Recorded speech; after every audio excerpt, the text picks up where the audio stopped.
China has said that India's infrastructure development in Ladakh and Arunachal Pradesh is the root cause of problems between the two countries. Will the MEA respond to the comment? The Government of India has been focused on creating infrastructure in the country for improving the livelihood and economic welfare of its people. In this regard, Government gives careful and specific attention to the improvement of infrastructure for the development of border areas in order to facilitate the economic development of these areas as also to meet India's strategic and security requirements. As for restoration of peace and tranquility in the India-China border areas, this is best done by scrupulously observing all relevant agreements in their entirety. China has again said it doesn't recognize Arunachal Pradesh and said the same for Ladakh. Any reaction to that? See, we have made our position on this very clear. Our position has been always consistent. The Union territories of Jammu and Kashmir and Ladakh have been, are and would remain an integral part of India. China has no locus standi to comment on India's internal matters. We hope that countries will not comment on India's internal matters as much as they expect the same for others. As regards our position on Arunachal Pradesh, this has also been made clear several times. Arunachal Pradesh is also an integral and inalienable part of India. This fact has also been clearly conveyed to the Chinese side on several occasions, including at the highest level. The 7th round was on 12th October in Chushul. What are the takeaways? Has there been any forward movement? To respond to your questions, I would like to draw your attention to the joint press release issued after the 7th round of the senior commanders' talk held on 12th of October. This is the second joint press release issued after the one issued after the previous round. As indicated in the press release, the talks were positive and constructive. The two sides have a better understanding of each other's positions. Disengagement is a complex process that requires redeployment of troops by each side towards their regular posts on their respective sides of the LAC.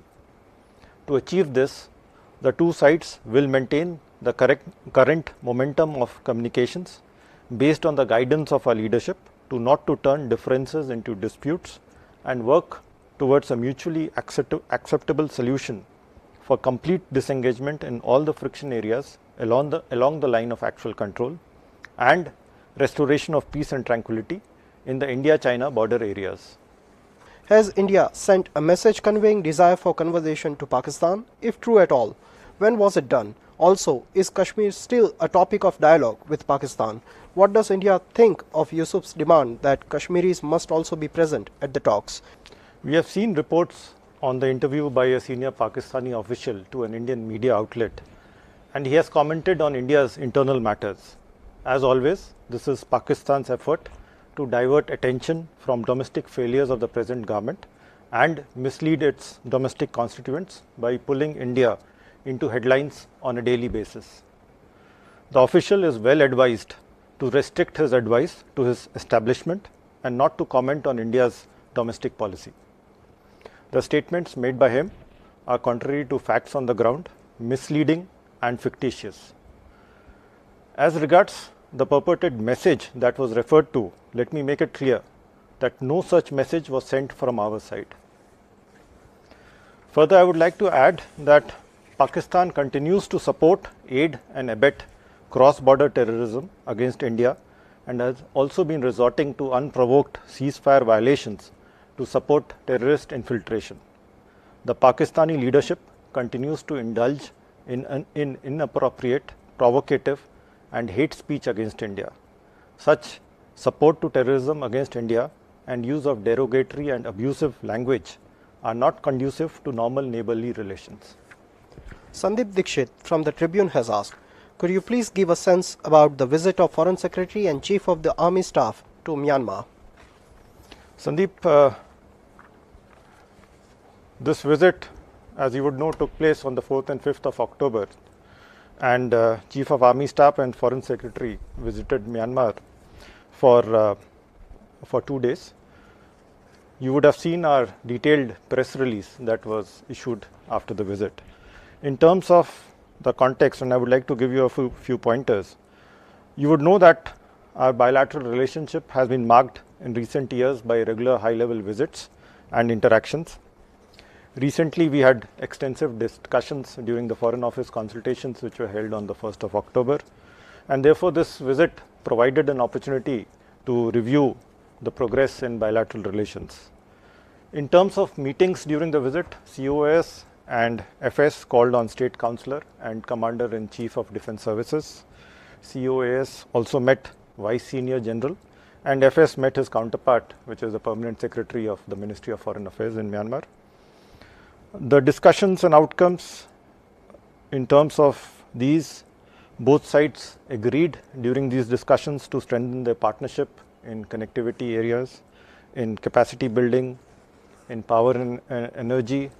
They also agreed to deepen economic and trade ties and broad base their defense exchanges across all three services. In the present context of the COVID pandemic, it was also agreed that we would deepen our cooperation to overcome the challenges posed by this pandemic. COAS and FS presented 3,000 vials of remdesivir to the State Councillor as a symbol of India's commitment to assist Myanmar in its fight against the COVID-19 pandemic. We have also indicated our willingness to prioritize Myanmar for sharing vaccines as soon as they become available. And in terms of other tangible outcomes of the visit, I would say providing debt service relief under the G20 debt service suspension initiative for the period up to December 31st, 2020, which was announced during the visit. A project agreement for upgrading of the agricultural mechanization under the Rakhine State Development Program was signed. There was also an announcement of a grant of $2 million for the construction of a border hard bridge in Chin State for increased economic activity between Mizoram and Myanmar. There was an announcement of a quota of 1.5 lakh tons of urad for import from Myanmar till 31st of March 2021. There was inauguration of a Center of Excellence in Software Development and Training in Maithikina. There was a joint inauguration of our Embassy Liaison Office in Naypyidaw. And in terms of other elements, you would know people-to-people linkages and our shared cultural heritage form an important part of our bilateral relations. And there was appreciation of our offer for preservation of cultural heritage, particularly the repair of pagodas in Bagan which were damaged during the 2016 earthquake. There were also discussions on plans to install a bust of Lokmanya Tilak in Mandalay as part of his 100th death anniversary. So basically, in overall terms, I would say the visit reflected the high priority that both countries attach to sustaining the momentum in expanding our bilateral ties. There are reports that India has gifted a submarine to Myanmar. Can you share more details on that, please?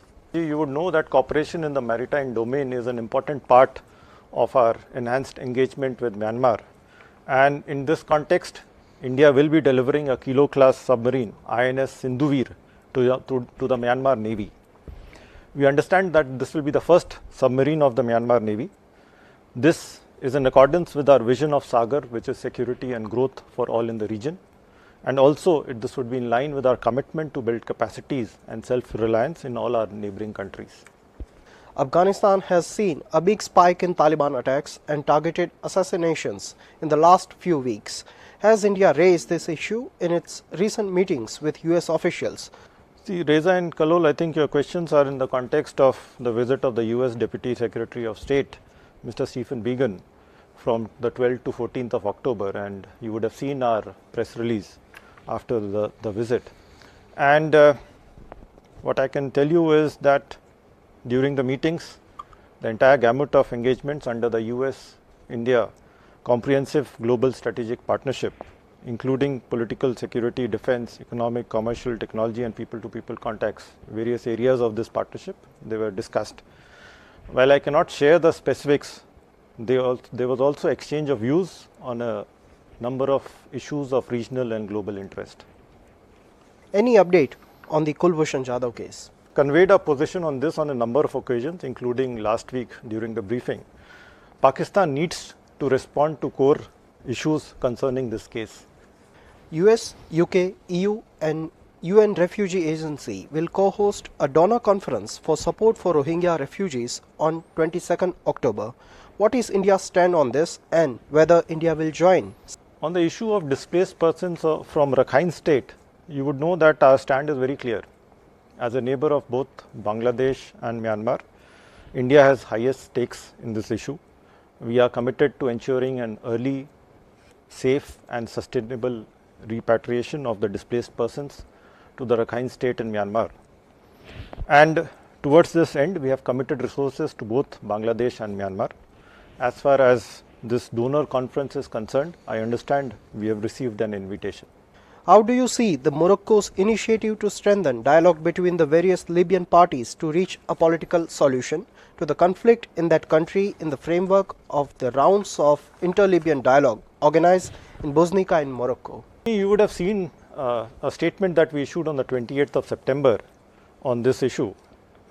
We have been closely monitoring the developments in Libya, and we have noted the progress in intra-Libyan dialogue facilitated by the Kingdom of Morocco and the talks in Montreux, Switzerland under the auspices of the UN support mission in Libya. This is following the Berlin Conference and the Cairo Declaration. We welcome these international efforts aimed at a peaceful settlement of the conflict through an intra-Libyan dialogue, taking into account the legitimate aspirations of the Libyan people while preserving Libya's sovereignty, unity and territorial integrity.